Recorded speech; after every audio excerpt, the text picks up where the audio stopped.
Today I would like to speak to you on the subject, going from ordinary to extraordinary. But Maximum Impact Club listeners, before I do that, I just want to let you know I'm in Orlando, Florida, and I'm with my friend the Goads. I'm at Goad International Headquarters, and you know that I have a wonderful relationship with the Goads. They're like family to me. And I'm also with Ron and Georgia Lee Perrier, and I'm so excited to be with them and Worldwide Dream Builders. Let me tell you a little bit about this organization. Ron and Georgia Lee, 30 years ago, started out to build a business to add value and help people. And one of the things I like about this organization is that they have produced people just like them. They have produced people who have a heart to help people. They've produced people who want to make a difference. They have produced people who want to add significance and value to other people.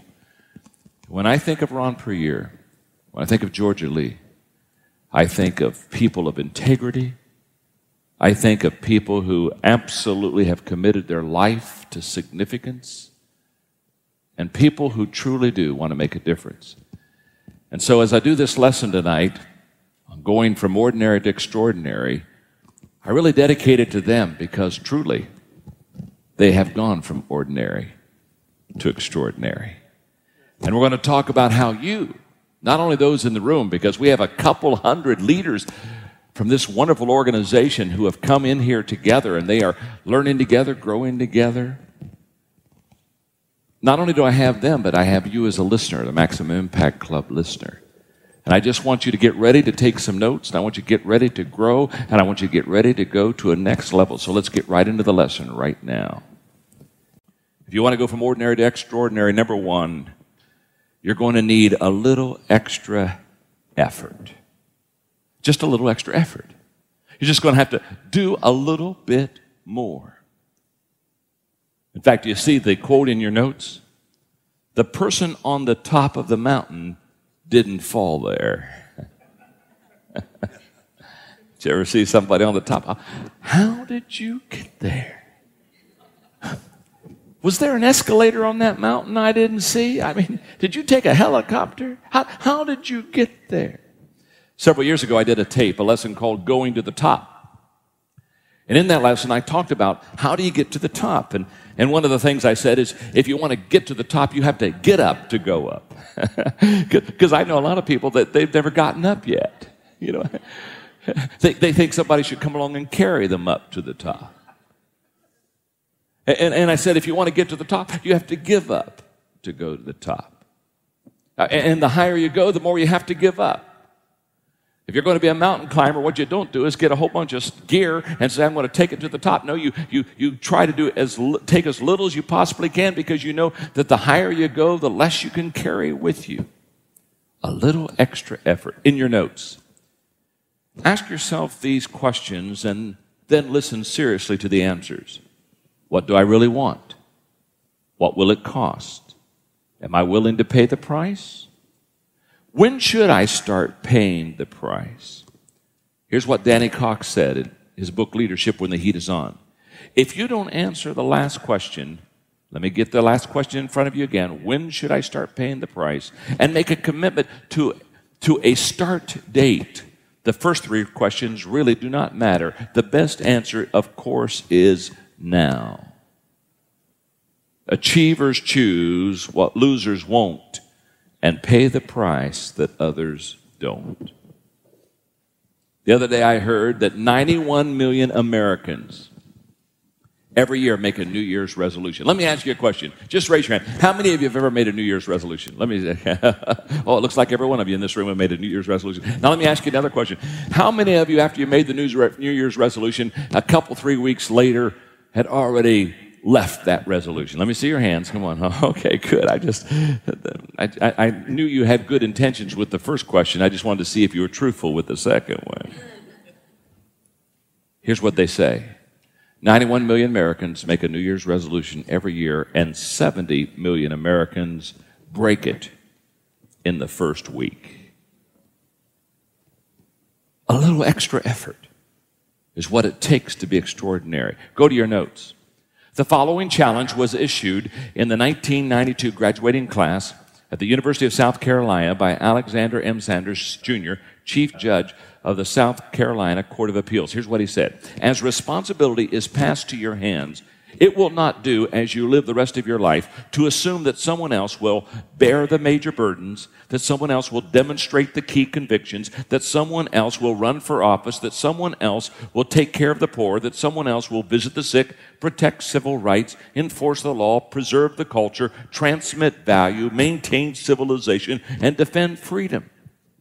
You must never forget, what you do not value will not be valued, that what you do not remember will not be remembered, that what you do not change will not be changed, and what you do not do will not be done. You can, if you will, craft a society whose leaders, business and political, are less obsessed with the need of money. It is not really a question of what to do, but simply the will to do it. The will to do it. What's he saying? He's saying that if you and I want to go from ordinary to extraordinary, it's going to take a little extra effort. In marriage, you know what the difference is between an ordinary marriage and an extraordinary marriage? My wife Margaret's here tonight. We've been married for 33 years. And she's only 37. You know what takes a marriage from ordinary to extraordinary? A little extra effort.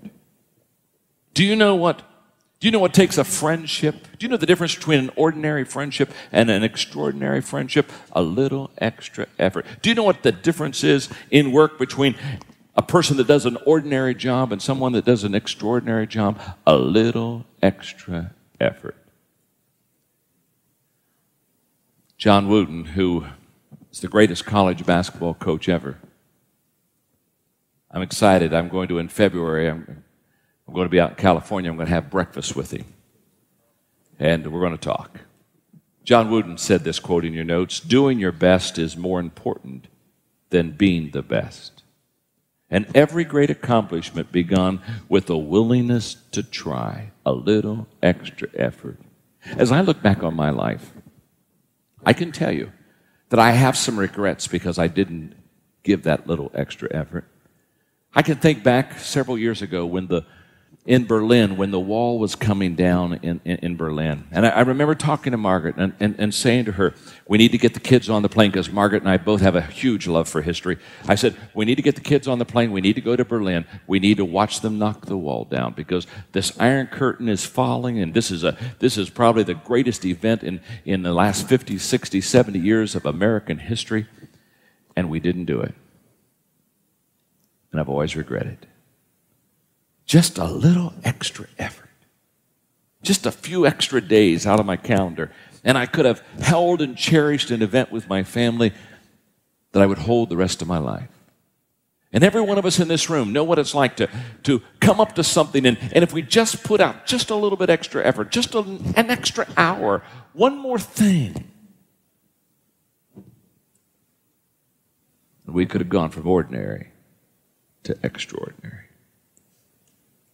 Number two, the second thing I would share with you of going from ordinary to extraordinary is a little extra time. A little extra time. My friend Peter Lowe said this. He said, the most common trait I have found in all successful people is that they have conquered the temptation to give up. That is a huge statement.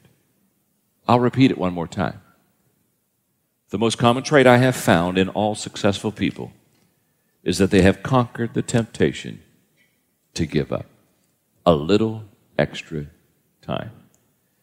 Perhaps you've heard me, if you've been in a conference of mine, talk about the fact that we overestimate what can happen in an event and we underestimate what can happen in the process.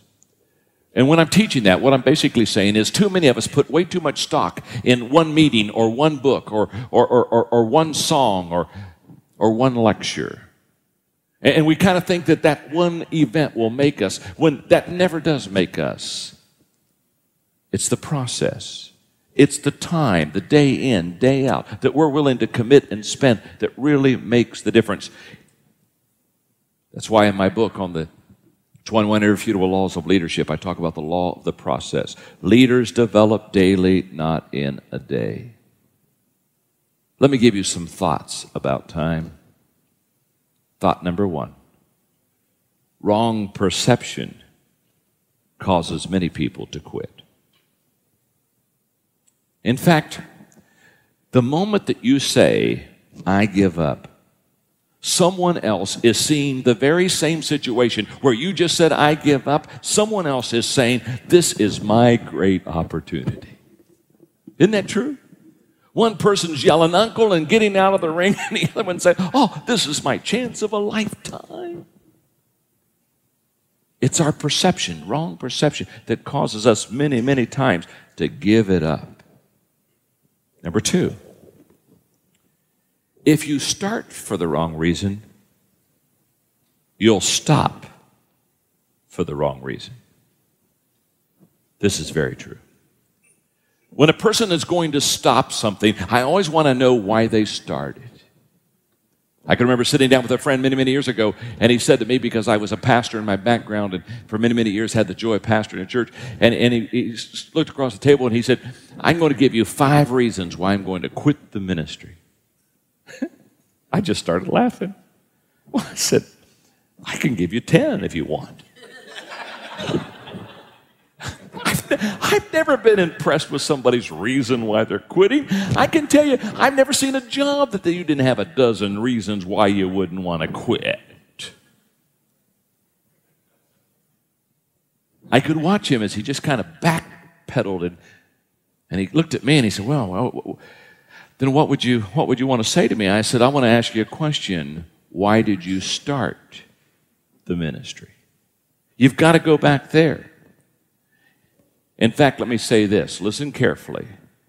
Before we get into 5 reasons why we want to quit something, how about going back and give me a good reason why you wanted to start something? If you have the right reason for starting something, you'll have the tenacity to give it a little more time. Number 3. Don't confuse slowing down with stopping. I live in Atlanta, and traffic's terrible. Traffic's terrible. And this summer, we were in a kind of a traffic jam, and you know how the ramp comes on the expressway, and on the ramp, there was a yield sign. And there was a lady that was just stopped. She was just stopped. I mean, and everybody's behind it, and people are honking. And I'm saying, she can't hear me, but I'm saying to her, lady, it says yield, not give up.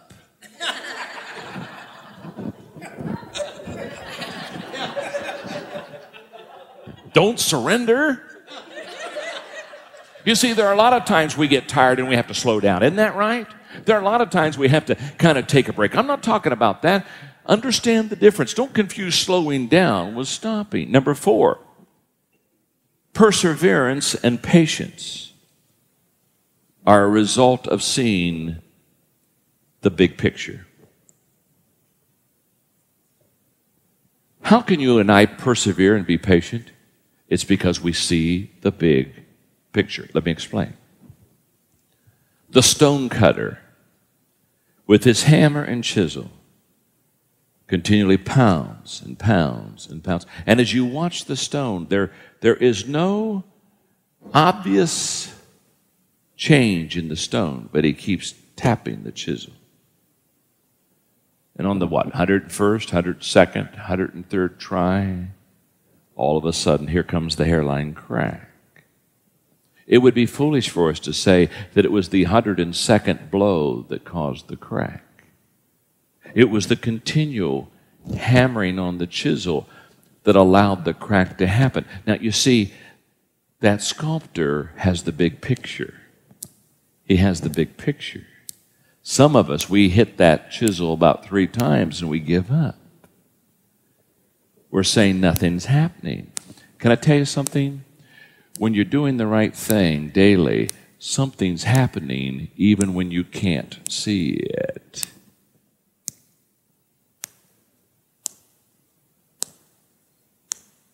And only people with the big picture persevere. Number 5. Great accomplishments take great time. It just takes time to do something great. George Buffon said, "Genius is nothing but a greater aptitude for patience." Let me give you 2 realities concerning time. I was playing golf with a wonderful friend the other day, and he was talking to me about in his business things were not going as well as he wanted it to, and I could tell that he was a little impatient and quite a bit frustrated. And I shared with him what I'm going to share with you now in your notes, because there are 2 realities concerning time. There are the things that we work for, and there are the things that we wait for. And we have to understand the difference between what do I work for and what do I wait for. And waiting is not easy for us. It's not an American thing, is it, huh? In a country where 2 industries thrive, fast food restaurants and fast weight loss clinics.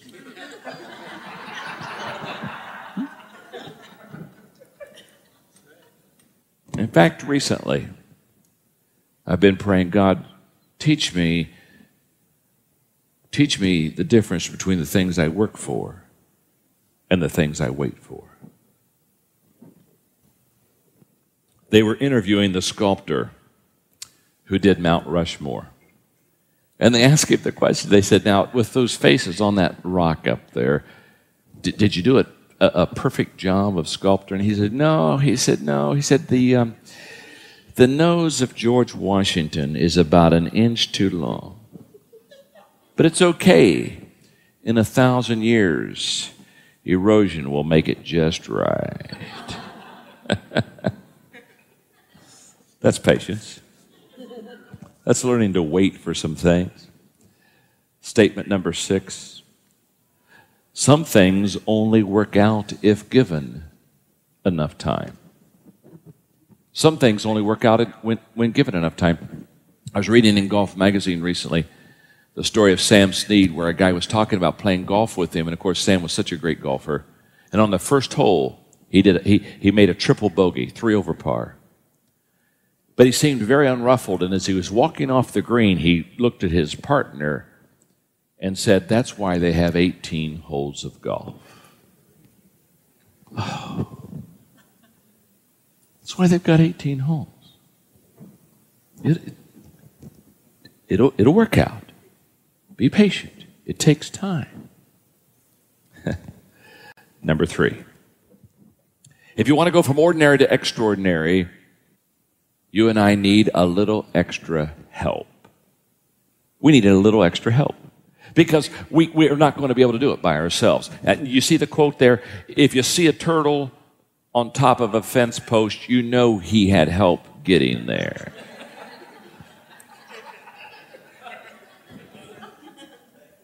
Can I tell you something? I'm a turtle on a fence post. Didn't get here on my own. I'm not that good, not that fast, not that smart, not that gifted. And what I have found, the difference between ordinary people and extraordinary people, is those who hit extraordinary, they had help getting there. They didn't do it on their own. I can think back as a young man when I was pastoring, and Margaret and I wanted to have some kind of financial secure future, and with the income that I was making in the pastorate, it just really wasn't going to happen.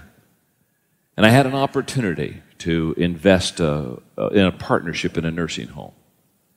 And again, we didn't have enough money to invest, nor did I have enough probably good credit at that time or a big enough salary to get the money that I needed. And I remember I went to a friend of mine. Skip Elmore was his name.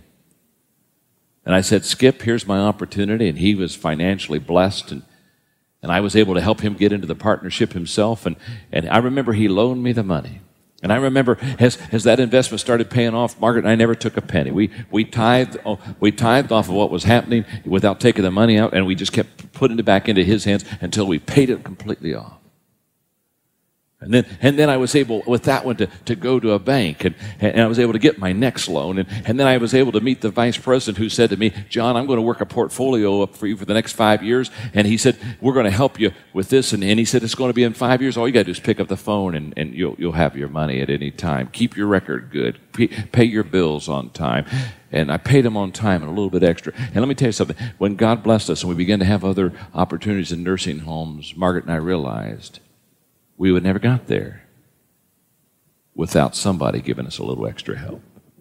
And think about it. Think about you. Think about the fact that not only would you get there without somebody giving you a little extra help, but think about the privilege that you and I have of giving other people extra help to help them get there too. That's the way life should be. When you have been blessed by someone else, don't be a reservoir, be a river. Pass it on. Share. Add value to someone else. Let me share with you in your notes the kind of help that helps me. Number one is opportunity. It's just wonderful in your business when you're able to provide and share someone else what a wonderful opportunity they have to go from ordinary to extraordinary. And I love this statement, an opportunity is never lost. It's just passed on to someone else. Number two, advice from the right people. I've had a lot of help because I've had good advice from a lot of good people. And by the way, there are two ways to disaster. Number one is take nobody's advice. Boy, I know people like that. They just don't listen to anybody. That's a sure highway to disaster. And number two is take everybody's advice.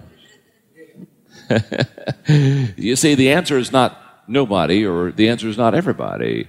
The answer is the right people. So in your notes, who are the right people? People who have success and experience in the area that you need help. People who have unconditional love for you. People who have good thinking skills. I like this next statement. People who have nothing to gain by your choice. And finally, people who are unemotionally involved in your situation. And Cyrus was exactly right when he said, many receive advice, but only the wise profit from it. And I would just say this before I go on, because we talked about a little extra help. Georgia Lee and I were talking about this over dinner. Now, I know you wouldn't know this to look at her, but we've put a few years on us now.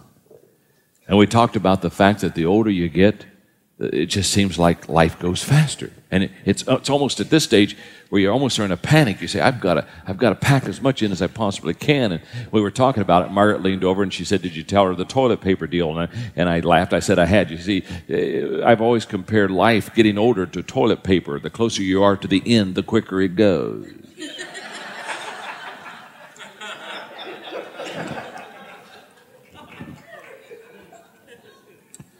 I just want to say this before I go to number 4, because I'm talking about a little extra help. The longer I live, the more I listen, and the more I'm grateful. I want to listen more because I want to learn. It's the only vehicle of learning is listening. And I want to be more grateful because I'm that turtle on a fence post. I didn't get there on my own. Well, let's review it for a moment. To go from ordinary to extraordinary, we need a little extra effort, a little extra time, a little extra help. Let's go to number 4.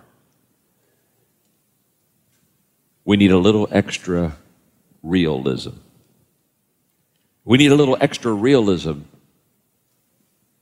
to go from ordinary to extraordinary. Max Dupree said the first responsibility of a leader is to define reality. Now, let me just stop here for a moment and give a confession. This is very difficult for me. This has been a weakness for me. This is not my strength. I've always been a dreamer.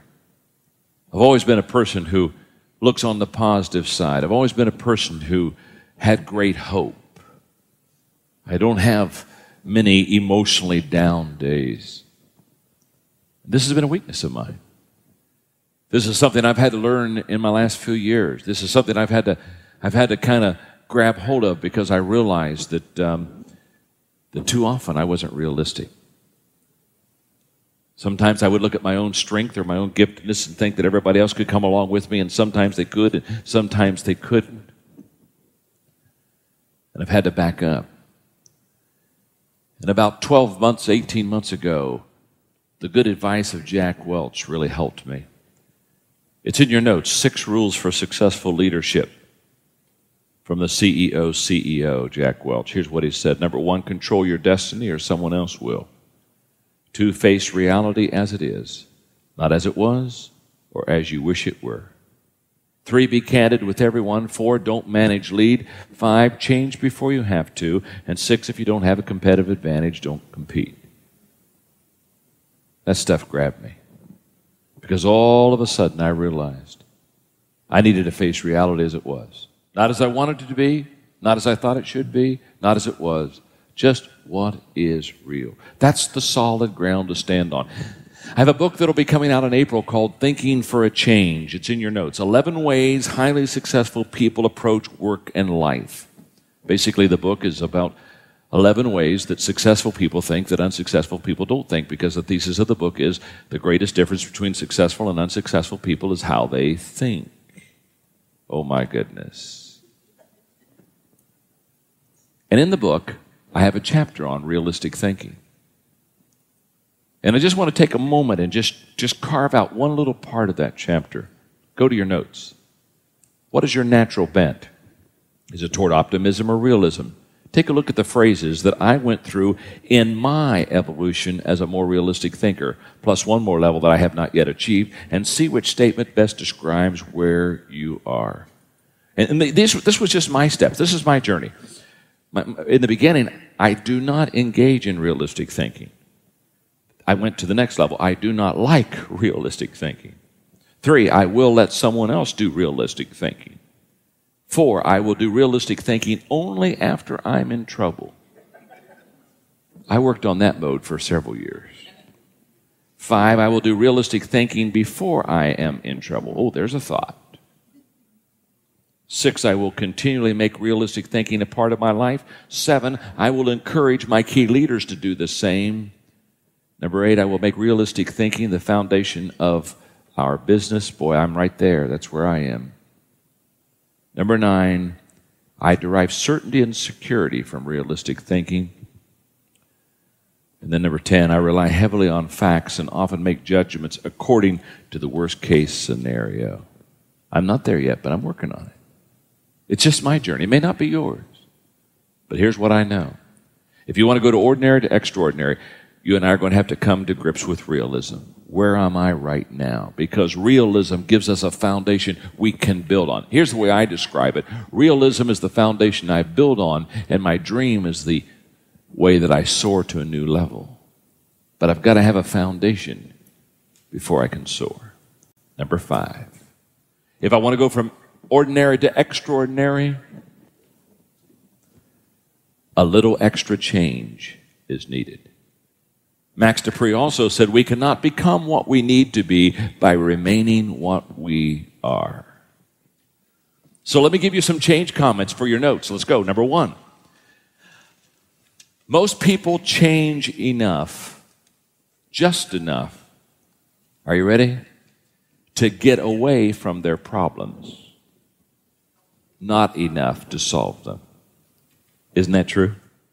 They change just enough to escape. And as soon as they escape, oh, I'm okay. They don't change enough to solve their problems. They just change enough to get away from them. Number 2, most people want to change their circumstances to improve their lives instead of changing themselves to improve their circumstances. You want to look at it again? Most people want to change their circumstances to improve their lives instead of changing themselves to improve their circumstances. I have leaders all the time come to me and say, John, Come on, John, give me some leadership stuff so I can change the people of my organization. I'll be glad to give you some leadership stuff, but I'd like it to change you. Because if I can change you, your organization will change too. People do what people see. Look at number 3. Most people do the same thing the same way and expect different results. I see it happen all the time. They keep doing the same thing the same way, and yet they expect something to get better. And I put in your notes, when you want something you have never had, you have to do something that you have never done. Number 4, most people are willing to change, not because they see the light, but because they feel the heat.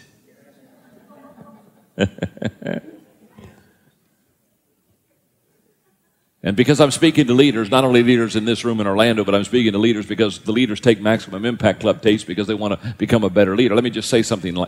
Listen to me very carefully on this. As a leader, you better change when you see the light. Because if you wait and change when you feel the heat, it's too late. Leaders go first. Sometimes we don't want to go first, especially in change. I'm sure Moses looked at God when he came to the Red Sea and those watery walls stood high. I'm sure he looked at God and said, why must I always go first?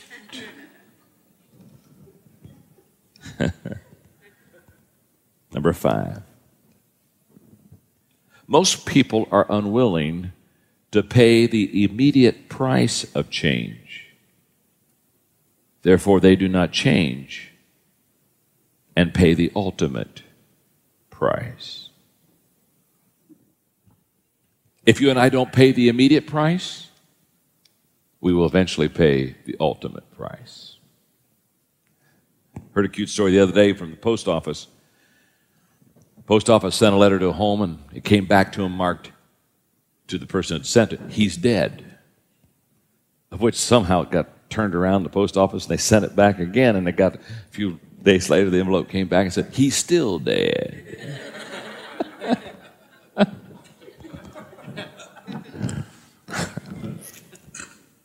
Number 6. Most people see change as a hurtful thing that must be done instead of a helpful thing that should be done. How true that is. So let's review. To go from ordinary to extraordinary, well, it takes a little extra effort, a little extra time, a little extra help, a little extra realism, a little extra change. Number 6, a little extra thinking. Nightingale was right when he said, you are and you become what you think about. Look at this next statement. Your mind will give you back exactly what you put in it. Have you ever heard anybody talk and nobody was home? Huh? I mean, they just talk and you're just like, whoa, words are coming out, but not thoughts. Words keep coming. Yeah, a lot of words, no thoughts. Is there any oil in there? You see, there are a lot of people that are trying to make withdrawals and they've not made deposits. So let me give you some things I've been thinking on. These are just things I've been thinking on the last 7 days. I have a little notepad that I call my thinking companion. If you go back to where my briefcase is right down in the front, you could open it up, and in my thinking companion, I have things that I'm thinking on. Just thoughts or quotes or ideas that I'm writing down and I'm thinking on. I keep my thinking companion always close to me so that every day I can renew those thoughts. And these are just thoughts I've thought on the last 7 days. And I just thought I'd pass them on to you, such as difficulties. Here's one. I love this one on difficulties. A life that cannot be tested is a life that cannot be trusted. I was on the plane the other day with my friend James Davis. He gave me this one. God didn't promise us a smooth sailing, but he did promise us a safe landing. Here's one I picked up 4 days ago on authority. We should not be in authority until we've been under authority. Nothing's worse than a person that's in charge that's not accountable. Here's one on servanthood. Submission is not an act we put on, it's an attitude we have. Here's one on fruitfulness. Gifts are given, but fruit is developed.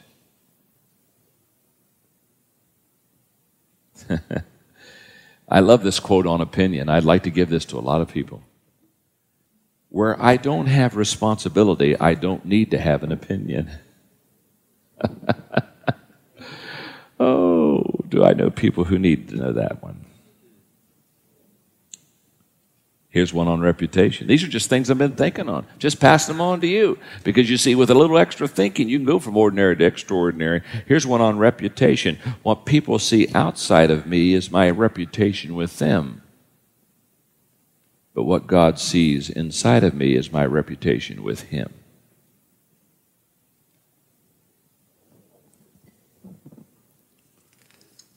Relationships. Never let the situation mean more than the relationship. Wow. Right now I'm trying to remember that. Never let the situation mean more than the relationship. Here's one on commitment. It's another name for success. Here's one on priorities. Priorities. A pre-decision about time. How am I going to spend my time? Here's one on goals. You've removed most of the roadblocks to success when you know the difference between motion and direction. I know all kind of people, they don't have a clue. They're just motion, activity, no success. All right. A little extra effort, a little extra time, a little extra help, a little extra realism, a little extra change, a little extra thinking. Number 7, a little extra attitude. If you want to go from ordinary to extraordinary, come on, just give that attitude a little notch higher. You see, motivation in your notes determines what you do. Ability determines what you're capable of doing. Attitude determines how well you do it. Whenever I see a person that operates with excellence, I know it's because they have a good attitude. If you're a baseball fan, and especially if you love old baseball players, you know the name Stan Musial is one of the great left-hand swingers, the St. Louis Cardinals. A sports writer one day was in the locker room when one of the ball players came into the locker room, and there Stan Musial was sitting, just getting ready for the game. The player went up to Stan Musial and said, "I've had a good day. My family's in good shape." He said, "You know, I feel so good. I think I could get 2 hits today." He said, "Stan, have you ever felt like that?" And Stan said, "Every day. Every day." A little extra attitude. Jim Murray, when he was still alive and was writing those great sports columns, when the Olympics came to Los Angeles in 1982, said that the difference between gold medal winners and silver medal winners in all of the time events in the history of the Olympics was less than 1/10 of a second. He said, that's not ability. He said, that's attitude. And he closed that wonderful sports column that day in that Los Angeles paper by saying, Olympic potential gold medal winners, you're just an attitude away. Going from ordinary to extraordinary. Number 8, a little extra planning. If you want to go from ordinary to extraordinary, a little extra planning. In your notes, 33% of American workers plan their daily schedules. 45% of American workers make a plan once a week. Now, are you ready? But only 9% complete what they planned. Daytimer survey says those in higher income brackets are more likely to make prioritized lists and follow through. Robert Elliott, professor of cardiology at the University of Nebraska, said it's important to run not on the fast track, but on your track. Pretend you have only 6 months to live and make 3 lists. The things you have to do, want to do, and neither have to do nor want to do. Then for the rest of your life, forget everything on the 3rd list. Managers have as their goal to do things right. Leaders have as their goal to do the right things. Let's wrap it up. Let's look at our conclusion. If ordinary people gave a little extra effort, spent a little extra time, sought a little extra help, possessed a little extra realism, made a little extra change, exercised a little extra thinking, showed a little extra attitude, and did a little extra planning, they would become extraordinary. Thank you very much.